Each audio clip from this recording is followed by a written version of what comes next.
be here. First of all, I really do love MOPS. I just kind of fixated on that age group where you are with your precious kids. I love it. And there's another reason why I'm glad to be in this room at this church. And I want to tell you why. When my husband, before we were married, many, many years ago, was just a little kid, he was up at a camp in northern Wisconsin, Honey Rock Camp. And that was the first place he ever heard the good news of God's love and that Jesus loved him and died for him. He had was about to turn 13 years old. And he responded to that message of God's love. He said, yes, I want Jesus in my life. And he became a Christian at that point. And then he went back home, and nobody else in the whole Chicago area knew that same message. He thought it was only in the north woods of Wisconsin. And then a nice lady and her family from this church took him to church. And that's the first time he ever was in a church and heard God's good news in a church. He thought this was the only place that knew that. We're glad to say there's many places in this world that know the good story. But those people brought him to this church, and he was here in the youth group, and we both connected with this church with lots and lots of friends and wonderful times. And you know what? It was Dr. Charles Ferguson Ball who was the pastor. Have any of you ever heard of him? He was the pastor here, and my husband remembers every word of that sermon he heard when he was 13 years old.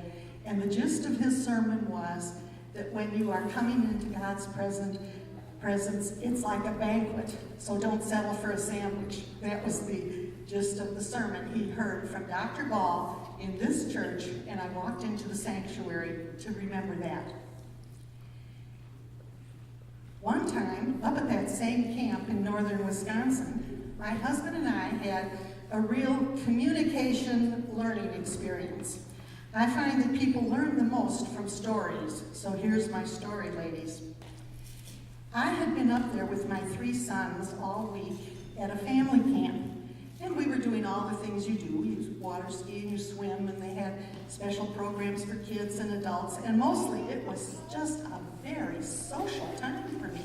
And I was a table hopper. At lunch and breakfast and supper, I'd go from table to table meeting people. And all the while, I was thinking, I can't wait until my husband gets up here this weekend and meets all these cool people. He's going to just love it, because he did love that place. It was a real pilgrimage for him. And meanwhile, he was back home in his office thinking, I can't wait to get up to North Woods where it's peaceful and quiet, and I can commune with a birch tree and look at the water and not have to talk to people. Now this, ladies, is what you call a collision of expectations. I don't know if any of you have ever had that, but we did. And here's what happened. He came up and I grabbed him by the hand and I said, you've got to meet so-and-so and so-and-so, and you're going to love these people. It's so cool. And if you ever go up there, you'll find heel prints dug into the sand where he was dragging his feet. And I didn't know quite what was wrong with him, and he sure didn't know what was wrong with me. He thought I was kind of hyper-social, and I thought I must have married the wrong person. He's obviously, not very sociable. And at that time, we had been married about 20-some years. Well, guess what happened? We had to have a real communication experience.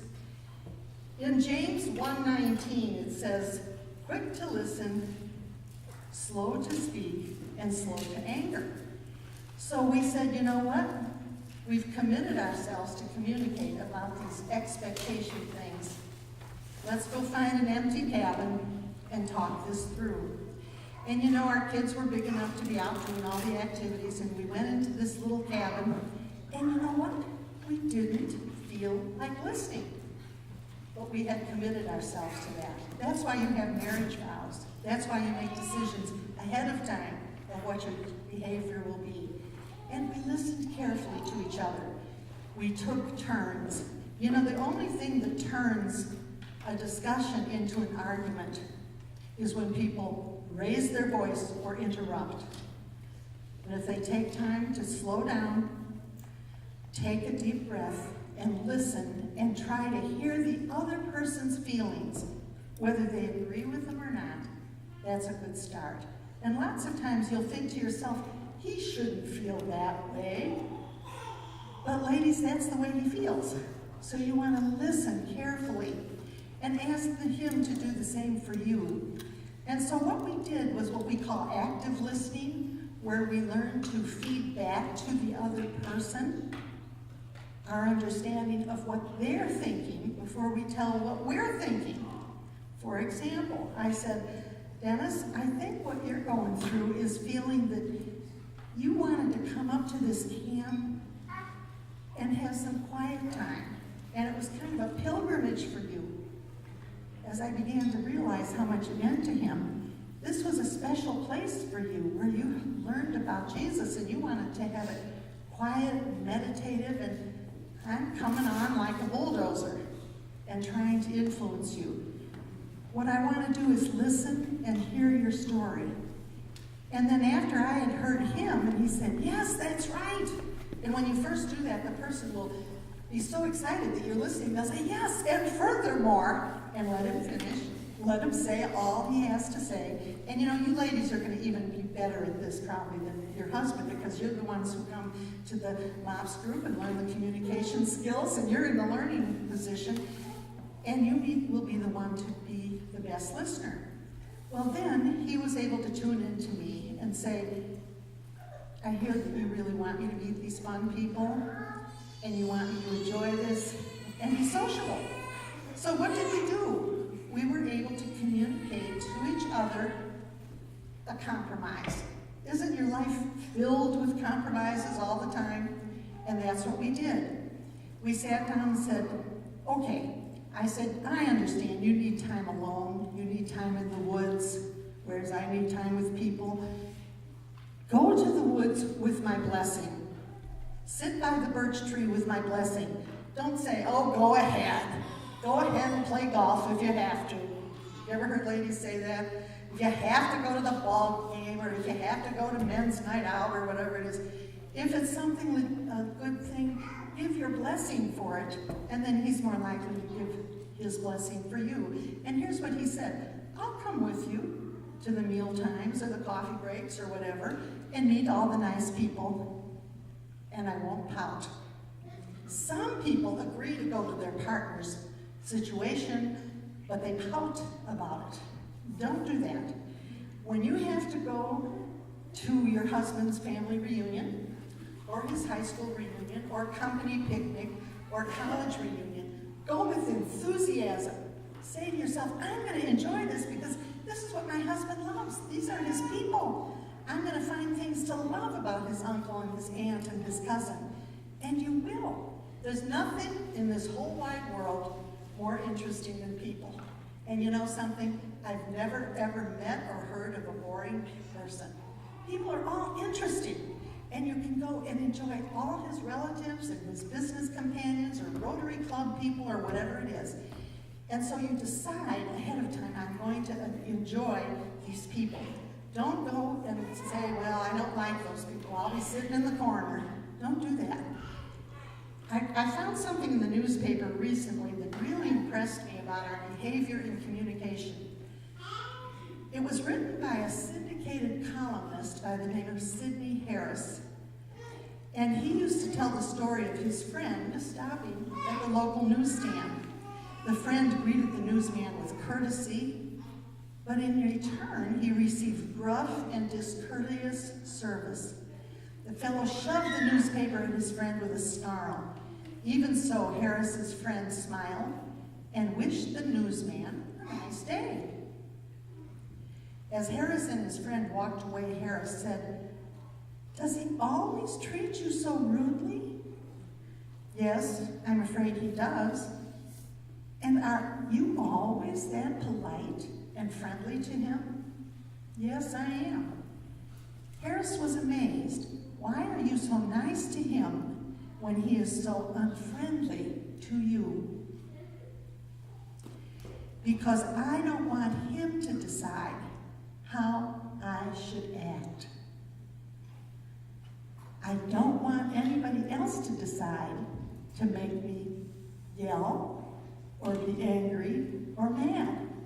That's really something to think about, because sometimes kids, quote, make you mad, or husbands make you irritable. Don't let that happen.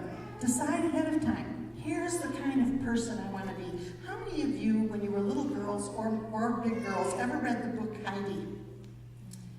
When I was a little girl, this is true confession, I decided Heidi was my role model.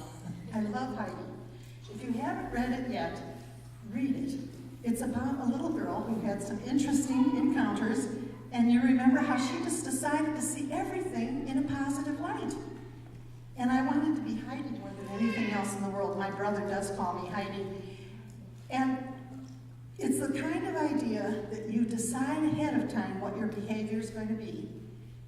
It doesn't matter if other people are grumpy or critical or irritable. You are going to be a godly woman who answers in good ways and acts in a pleasant way. What a blessing that is for little tiny people that you live with, for you always to speak in a calm, courteous voice, even when you have to be firm, even when you have to teach them things, even when you discipline. And discipline means making disciples. Jesus made disciples, and that's what we're doing. When we discipline our little children, we are teaching them. And so you can be a person who makes decisions ahead of time about how you are going to behave and act. So we coined a term that weekend up in Wisconsin, and the term was merging traffic. Here's what we realized. When we had been apart for a weekend, a day, or a couple of hours, we need to merge traffic. Now, when you're on a big highway and you come into a merging lane, you're going to get on that big highway, you merge gently and carefully. You get up to speed to merge with the traffic. You just don't merge in perpendicularly and crash, hopefully. You are going to merge gently. And so we started saying these words to each other. Remember, we're going to be merging traffic like we did at Honey Rock. Do you know we use that term almost every day to remind ourselves that merging traffic is something we have to be gentle about? Because when we're apart for a day, I bet there are days when your husband comes home and you say, "Here, take your baby." And he's thinking, "Oh, I need to just lay down on the couch." You have two different agendas, right? Just like we have different agendas. And there's nobody more worn out than a mom who's taking care of little kids, and you just can't wait till he's going to get home and get down on the floor and play with them. And sometimes he's so exhausted he can barely crawl in the door. You have to make plans ahead of time how you're going to handle that. And we often would kind of size each other up and say who has the greatest need to tell how tough it's been all day. Sometimes he has a big need to unload what he has happening at the office or the factory or out there in the world, where he is slaying dragons for you, by the way. And sometimes I hope he will learn to realize you've had a real heavy day because you haven't had a chance to go to the bathroom all day. You know, that does happen. You haven't had a chance to not only comb your hair, but take a shower. You all look great, by the way. I'm impressed that you're alive and well and in your right minds and clothed. It's marvelous. Sometimes I've been to MOPS where they have pajama day and everybody just comes in their pajamas. That's not a bad idea. Did you do that? You want to do that? Well, folks, we thought we had the merging traffic concept pretty well under control until a few years later when we were sitting in the Fort Lauderdale airport. And we had done our Disney World trip. By the way, you don't need to do Disney World when your kids are teeny tiny. What I have noticed is that there's a lot of 30-year-olds running around Disney Worlds having a wonderful time, and there's toddlers in their strollers weeping because they can't handle it all. It's just a lot. You know, better to go to the local park until they get bigger. We didn't do Disney World till our kids got to be in junior high, and then we did it again when they were in college. And by then they could run around and do what they needed to do, and we would just meet at a certain place. And then we got to the Fort Lauderdale airport. We had had a wonderful week with the kids, just focusing on them, laughing, listening to their stories. And now, it was time to put them on an airplane, and they were going back to college in California, of all things, and we were coming back up to the Chicago area. And the kids got on the airplane after a fabulous 2 weeks with them, and we sat down and looked at each other. And all of a sudden, I couldn't do anything right. Have you ever had days like that? Where either someone else observes or you notice it? My husband wanted the tickets, and I had them in my purse, and I handed them to him, and he said, "These tickets are upside down."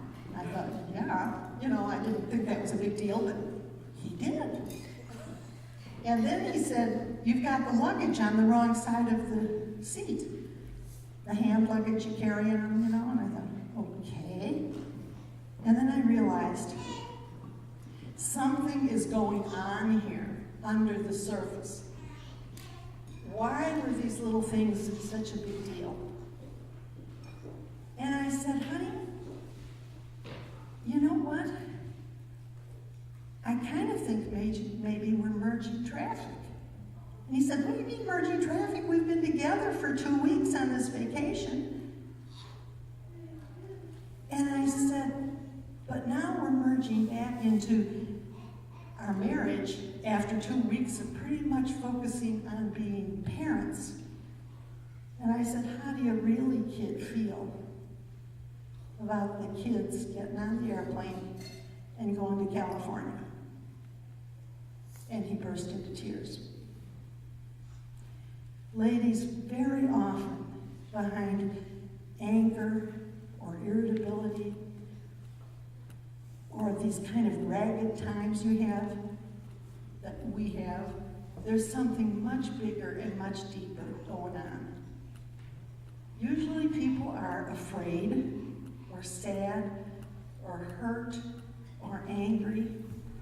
Husbands might be afraid they're not going to make it financially. They might be hurt because they're afraid they're going to be fired. They might be hurt because life isn't all they dreamed it would be. Marriage is an interesting thing, as you've noticed. It turns out to be a whole lot like real life. You ever notice that? You get married and there's showers and weddings and patterns of silverware or goblets to drink from and pretty silverware and dishes and towels. And then you noticed all those dishes immediately ended up in the sink. And you think, now wait a minute, that wasn't part of the deal. I was queen for a day, and I'm supposed to be the queen for the rest of my life. I have known girls who look at it that way, and you have to sit down and say, life is marriage, and marriage is life. And it's what we make it. And you are secretly, girls, you are the leader. Now, the men are the leaders, I know, because they are, the main ones we lean on, and they are the breadwinner. But you are the leaders of the atmosphere in the home. You are the ones who set the tone. You are the ones who make it fun. My recommendation is that you all be the Kool-Aid mother on the block. You be the one who has all the kids in your house to visit. You might as well, because when they're teenagers, you'd rather have them in your house than somewhere where you don't know where they are. You might as well make it really special for them to bring their friends. If you don't particularly care for their friends, have the friends over for pizza. It's better than wondering where your kids are going. And I know that's a few years off, but let your home be a home given to hospitality, and that's a biblical principle. So, as my husband was talking in the Fort Lauderdale airport, we realized that he was very sad and willing to acknowledge it about the kids leaving. We were lonely for them. So underneath anger is sadness. Sometimes you have a relative or a friend who seems irritated all the time or is harsh, and you wonder, how can I cope with this person? And one way to cope with them is to realize that they probably have some kind of a handicap. They may not be coming in crutches or with a cast on their leg, but they've got some kind of a handicap that makes them fearful of close relationships or fearful of hearing that someone doesn't love them or doesn't like them. You know, in grade school, sometimes people were the last one picked for the softball team and they never got over it. So when you see people who are really uptight and angry, look at them with compassion rather than returning the criticism, because they're hurting. Everybody's hurting. You know, you look around a room like this and everybody's looking good and everybody's doing fine, and inside, everybody's got a little part of them that is sad or broken or in stress. It could be relationally, financially, physically. So we want to give each other the benefit of the doubt and be kind and gracious to everybody at all times. We learned a lesson the first year we were married that we have carried through our whole married life. And we were going to Midland, Michigan, where we were going to live because my husband at that time was an engineer and took a job with Dow Chemical Company. And as we were riding down this road, we saw a little church. And I said, let's stop in there. And we went into that little church, and lo and behold, the one person I knew in that whole town was in that church. And we stayed there for 6 years. Actually, we went home at night and everything, but we stayed at that nice little church because we felt the warmth and the fellowship. And one night, they had a Sunday night service in those days. And there was a trio of junior high girls. One of them was Carol Wilcherdink. Love that name. And she sang that old song. I don't know if you know it anymore, but the chorus went like this. She pointed right at us and she said, count your blessings, name them one by one. Count your blessings, see what God hath done. Count your blessings, name them one by one. Count your many blessings, see what God hath done. And she furrowed her brow and pointed right at us, and we were in the front row. So it was like when you're in church and you think, ooh, this sermon is for me. Well, that's the way we felt about that song. And it was true. If you think it's for you, it is. And it was for us. Count your blessings. Had any of you ever heard that old song? It's got to have a comeback. I may go on the road with it. So anyway, we got into the habit of realizing the best way to change the atmosphere of a tense situation, and we all have known of tense situations, is to count our blessings. And so we would say, hold it. We're complaining, or something like that. Maybe we better do a blessing count. What do we have to be thankful for here? Well, we have a roof over our heads. We've never gone to bed hungry.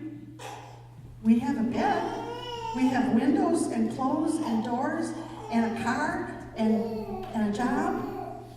Pretty luxurious problems, we realized. And through all the years, we would do a blessing count. And we would do that with our kids. We would ask them to have a blessing count and to carry that concept into their families. I remember once going to a ladies' retreat, and I remember just 2 lines of this song. I've seen it in writing. I can't remember how it went, except the first 2 lines. It went like this. It's amazing what praising can do. It's amazing what praising can do. When we praise God, it changes us from the inside out. Just like when we count our blessings, it changes us. I recommend those 2 ideas to you. So we decided to do a blessing count as often as possible, particularly when things are tense. And everybody has tense moments. Maybe you haven't, but we do. Anyway, one time we were driving down Roosevelt Road between Wheaton and Glen Ellen. And it was one of those times, like always, when they are widening the street, and there's a lot of orange cones on the street, and a lot of people with stop signs and orange vests. And we were going from one meeting to another, as I remember. And it was a hot August day. That would be nice, wouldn't it? August day. And my husband had his hands on the wheel, and I could see his carotid artery going thump, thump, thump, thump. And he's just, why is all this traffic here? Why is that person turning the stop sign at me? I said, you know what? Maybe we better do a blessing count. I said, just please tell me what you have to be thankful for. And he said, okay, nothing. I said, come on. We talked about how important it is to count our blessings. This is part of our communication. And he said, okay, I'll think about it. And he said, well, we live in a pretty prosperous part of the world where they're fixing the street for us. We always forget they're doing it for us. We think they're doing it for their own fun or something. They're fixing the street. They're using our tax money to fix the street. That's a blessing. That's good news. And we have a car to drive, and apparently most of the people in this community have a car because there's 100 of them out here. So it must be a pretty rich place where we live. And furthermore, there's nobody stopping us between Wheaton and Glen Ellen to look at our passports or take us off to a concentration camp. Pretty luxurious problems. So when you look for the blessing, you realize that you have it pretty good in this world, and you want to be thankful for it at all times. And in Romans 12:2, it says, be transformed by the renewing of your mind. It's wonderful if you can take time to read the Bible each day, maybe a verse or two, or a little tiny passage like the Daily Bread that you see in the church, that little devotional booklet in the hall there. You can read that and get a little bit of God's Word into your life. And you're blessed to have children's Bible stories that you can read. And there's nothing like learning the Bible through the eyes of little children. They love it. And they love to read about Noah's Ark and Goliath. And so take time for the scripture in your life. It doesn't have to be an hour and a half dissertation study. Brief, a little tiny minute where you talk about the fruits of the Spirit. Love, joy, peace, long-suffering, self-control. I was sitting at my son's house with my daughter-in-law and their kids, and their boy, who's about 6 years old, saw them all over the wall where my daughter-in-law had put them up with magic marker in the little breakfast room, and it came to the one that said self-control. He said, that's the one I'm working on. I thought, well, aren't we all? That was pretty good to be working on that at that stage. We learned another lesson in Wisconsin. Seems to be a good place to go, nearby vacation place. We went to a town called Little Norway. And my dad was born in Norway, so this was of particular interest to us. And we wanted to see this little tourist town. And they had authentic little old-fashioned cabins and tour guides who had little outfits on just like they were in Norway. And this lady was telling us about this little house. We went up a little stairway to a bedroom that she said this was the master bedroom. Tiny little place. And she pointed over here and said, and in this corner is the sari chair. And we looked over there, and yes, it did look like a sari chair. It was just a little board stuck into the side of the wooden cabin to sit on. It was like if you've ever been on a committee meeting at a church or a school or a nursery school where you had to go to a committee meeting in the nursery, and you hoped it was a short meeting because the chair was actually only half the size that you needed to sit on. It was kind of uncomfortable. Well, this sari chair was made to be uncomfortable. The agreement in this old Norwegian cabin in this home was that if the couple were mad at each other before they went to bed, they would sit on the sari chair until one or the other of them said, I'm sorry. Now some people say, yeah, we'd be there for 6 weeks. Nobody wants to say they're sorry. Nobody wants to be the underdog. But the commitment was to make a decision not to go to bed mad. And of course the house was just central heating with big quilts on the bed, and you wanted to get to bed as fast as you can, not sit there in the cold wondering who's going to say I'm sorry. But that's a principle that we have adopted that we think you would benefit from. Don't go to bed mad. And you might say to yourself, yeah, but we have a lot of issues we have to solve and deal with. Of course we do. We all do. Write them down and make a decision when you will meet together to solve that. You're having a deadlock decision time. And you say to your partner, honey, we are not going to be able to solve this before we go to bed. I'm falling asleep. It's 11:15. We've got to go to bed. But let's make a decision about when we can meet together to talk about it. Now that's hard to do when you've got little kids, but could we do it tomorrow night after the kids are in bed? Could we go out to breakfast Saturday morning if we could get a sitter? Make a time when you can sit down with your husband. You know, you get married and you think you're going to spend your life together and then you never see the guy. Isn't that the problem? Much less to have a problem-solving business meeting with him, but you need to have a business meeting, family meeting, committee meeting, whatever you want to call it. You need to take time with him. And there's a lot of things calling your name that want you to be busy about, but nothing is more important than your family, spending time with your kids, and taking time with your husband. And there's no topic that takes more discussion than raising kids. You'll spend more time the older they get, spending time, what is our decision on this? What is our policy on this? And lots of times husbands will think one thing and the wife will think the other. Like, for example, my husband thought it was a great idea for our kids to go skydiving. Well, now, the last thing a mommy wants is to think about her babies leaping out of airplanes. I was horrified. And he thought it was a great idea. And of course, they thought it was a great idea. The two older ones wanted to do it. That was one of the harder times in our marriage. And I had to use my best wits about me to get through that one. Well, here's what happened. I said, well, let me do a little research. And I started calling up airports and skydiving places. And I said to this one secretary who answered, I said, have you ever had any fatalities in your skydiving school? And she said, no serious fatalities. Needless to say, we didn't use that skydiving school. But I began to think, I'm not going to win this one. I better find the best place they can do it. And this was where I conceded to him. You may not be able to on that one. At least at this point, I don't think you can. But we went out to this place in Ohio. And here's what I said to my husband before we went. I said, now, you love these kids like I do, yes. And you care about their safety and their well-being, yes.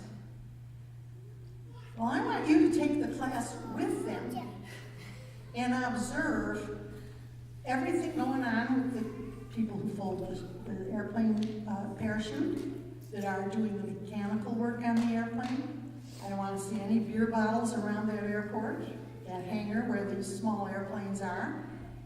You go ahead and take the class, and they can jump, but you jump first. And he kind of went, ugh. That put a whole face on it. But if he was going to trust the lives of our two older boys to that, he'd have to put his life on the line. And he did jump first, and of course he said it was a wonderful experience. And the two kids jumped. Here's the scary thing, though. As I was sitting and auditing the course, sitting on the sidelines, I didn't really think I was going to do it. I thought, you know, maybe I could do this. Maybe I should do it. It's kind of an adventure thing, and I'm kind of an adventure person. And you know what stopped me from doing it? I thought, no, if I do it, if Mom can do it, they'll have to think of something more outrageous to do. So I passed on that one. I passed on that one because I didn't want to have them think of something else to do. I read something recently in a church magazine that really was meaningful to me. When I go to churches, I always pick up the church magazines or literature, and I learn so many interesting things. And this particular thing was a story someone had written about a young couple who had a little toddler, and they were going on a camping trip, and they had a camper. Do any of you do the camping thing? You know how much work it is for mom. You pack the food, you pack the diapers, you pack the sleeping bags, the blankets, the wipes, everything under the sun. Mom is the one who packs it. Dads do their part too. Well, this young couple was going through this process of getting ready to leave early the next morning, and they were packing the camper and the car. And their little toddler got into the food container and opened up a bag of marshmallows. What toddler wouldn't? And threw them all over. And that was sort of the tense part that almost broke the camel's back, And they were just like this. And the husband went over to his wife and he said, "Peace be with you." And it broke the tension. They fell into each other's arms. And they did fine on their camping trip. In other words, don't let your marshmallows just destroy the party or the trip or the camping trip. And in many churches, that's kind of a part of the ritual. They'll say, let's have the passing of the peace, which means people shake hands and greet each other and say, "Peace be with you." And it's a wonderful thing. And it's easy to do it in a church service when everyone's looking good and has their act mostly together. But it's hard to do it when you're in the middle of family tension, to come up to your loved one and say, "Peace be with you, honey." Another way I say that is, could we be friends? It breaks the ice. It really works. Could we be friends? And it's like changing everything. It makes everything get better when you do that. And so next time you have a tense moment, think of the marshmallows all over.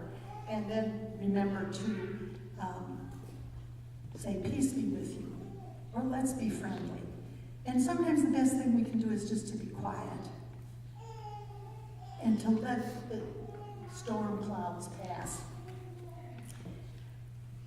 I have a friend who told this story publicly, and he wrote it in a book, so I have permission to tell it to you. He was going to a conference in Florida at a Christian publishing house. He was a writer. And he wrote this story that he was going to have published.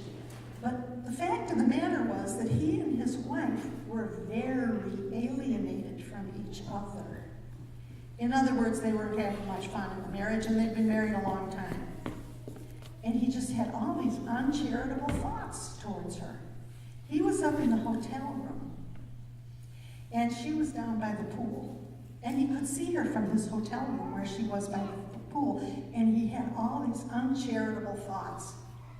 In his room, in the hotel where they were staying, they had a little coffee maker, and you could also make tea. And he thought to himself, my wife likes to have a cup of tea, and there's a place in the scriptures in the Bible that says, "Do good to your enemies," and right now, she feels like my enemy. Isn't that awful? He fixed the cup of tea, and he walked down the back stairs of the hotel to where she was by the pool. And in his own words, he said, "I fell in love with her all over again." By doing that act of love, he fell in love with her. And I'm happy to tell you they've been married well over 50 years, and he just passed away, I'm sorry to say, but he fell in love with her, and she loved him dearly. And I thought to myself, that's an example to all of us, because doing the act of love brings the feelings of love. And some people kind of make the mistake of sitting around letting feelings lead the way. And feelings are a poor leadership thing. First of all, you rely on God and the commitment you made to love this man forever and to cherish him and care for him, even when he has a bad day, even when he's not as friendly as he could be. You've made a decision So decide to cherish him and love him. And that's the best way to get him to reciprocate on that. When you go home today and you see him tonight, first you're going to think of merging traffic gently, ask what you can do for him, have the house ready for him when he comes in. I know that's hard, we got a lot of toys on the floor, but have things reasonably ready to welcome him. And let him know how much you appreciate him. Honey, I appreciate the way you were out working all day. I always picture these men slaying dragons. I know they're actually probably working at computers or something. But I picture them doing a lot of hard work, to keep you in the style to which you're accustomed with your babies and all. It's very hard. But this dear guy fell in love with his wife all over again because of the fact that he did the good thing first. One time my husband told the story about how I was starting the car along, and it was in the days when it kind of made funny noises when you turned the key, and it was so annoying to him. And you know how he got over that annoyance after trying to tell me how to do it right, and I had a hard time getting it right? He said, you know what? I'm going to imagine that if I didn't have you, how much I would miss hearing you start the car. So think about the things about your husband that you would miss if you didn't have him. Sometimes you think, well, there's 4 times more laundry because he's here. There's 4 times more groceries to haul home, and a lot more junk around. But appreciate him. Let him know what you love about him. Now, I want to tell you about some of the books that I brought with me, and they will be available for sale after our meeting. And I want to tell you which books have the anecdotes, the stories I have been telling you. This is a book my husband and I wrote together called The Sandwich Years. Now, most of you are not in the sandwich years. Peanut butter and jelly, yes. But the sandwich years is the sandwich generation. It is probably the years where your parents are, where they may have elderly parents, your grandparents, aunts and uncles, great-grandparents, people to take care of, and then they also have you, the young generation growing up. Now there's 4 or 5 generations of people. In this book, we wrote it from the perspective of the middle generation because we came back to the Chicago area to take care of our parents and then raised up our children. So we're in the middle, the children are here on this side, and the elderly parents on the other side. So it's 3 parts. There is a whole part of this book about marriage. It's one of the 3 sections, and most of the stories I told are in this book that is for sale. And this is the kind of book that would be good also as a gift for your parents who are dealing with taking care of elderly people, probably, which is a whole other story. How many of you have a grandparent or another relative or parent who's over 100 years old? Do you have any real? Tell me about it.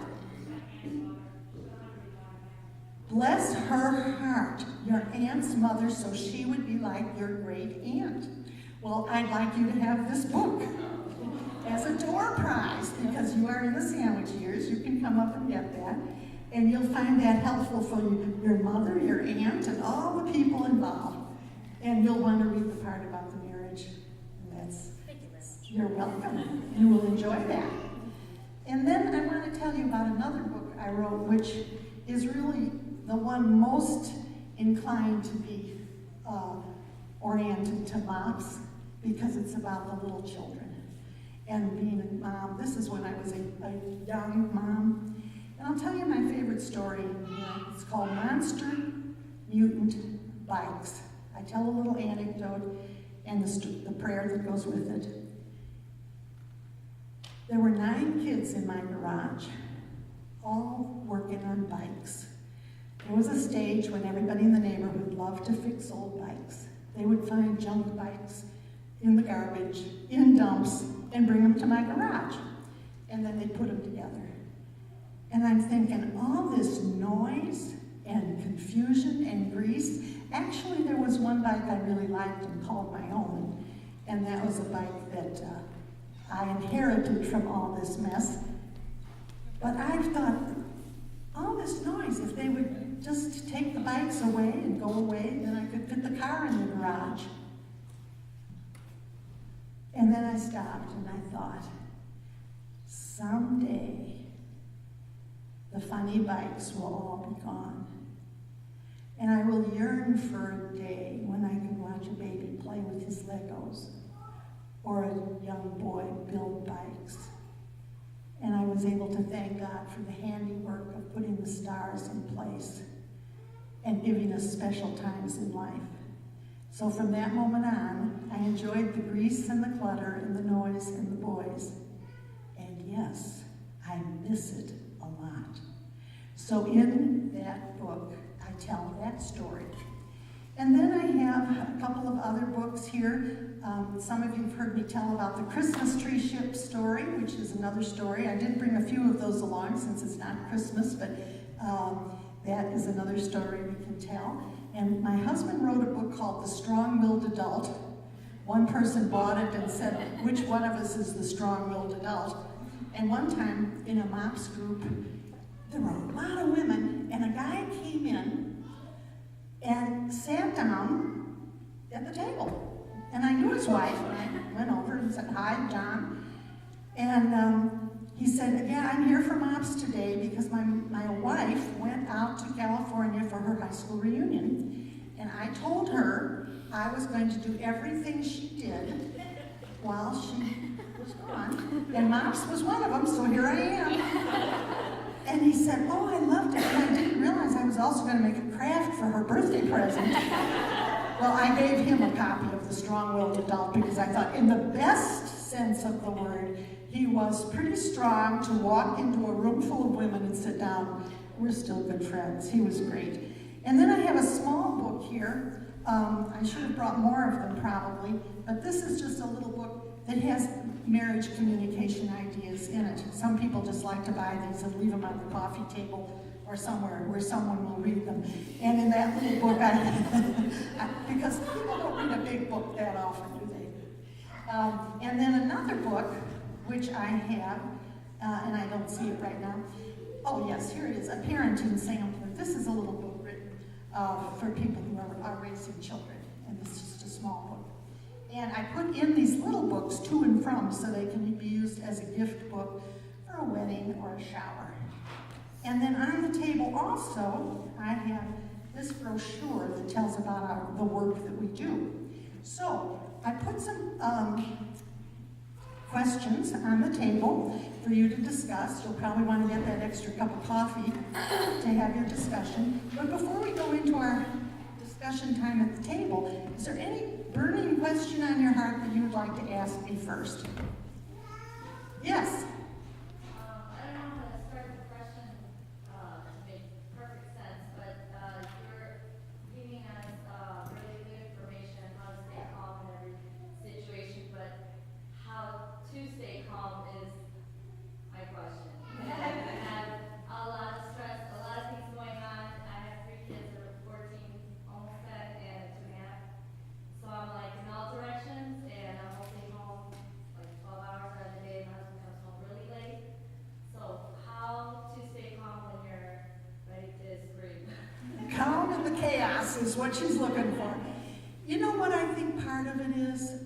I think sometimes you people, and all of us, get overcommitted and get the kids overcommitted into activities, and there's a lot of racing around. You know, and you'll get into that later where everybody will want you to have them in sports teams, which are good. There's so many things for them to do and so many things for you to do. Usually the chaos comes and the feeling of snapping and wanting to jump at somebody and bite their head off comes because you've got too much on. And you can pause, say we're going to slow down. And I know it's hard to do because you got deadlines to meet to get people to places. But think about that, and that's something to discuss at your tables in MOPS. How can you slow it down? And I know some people who almost do a moratorium on all about the activities. They say each kid can have one activity, period. You know, because if the mom is stressed, and I've seen moms who had kids on 3 different swimming teams, and she was just sobbing with the stress, just overwhelmed. And I said, maybe it's time to reevaluate this whole thing. It's just too much of a good thing. We are very blessed. And now when I had little kids, I didn't have a car.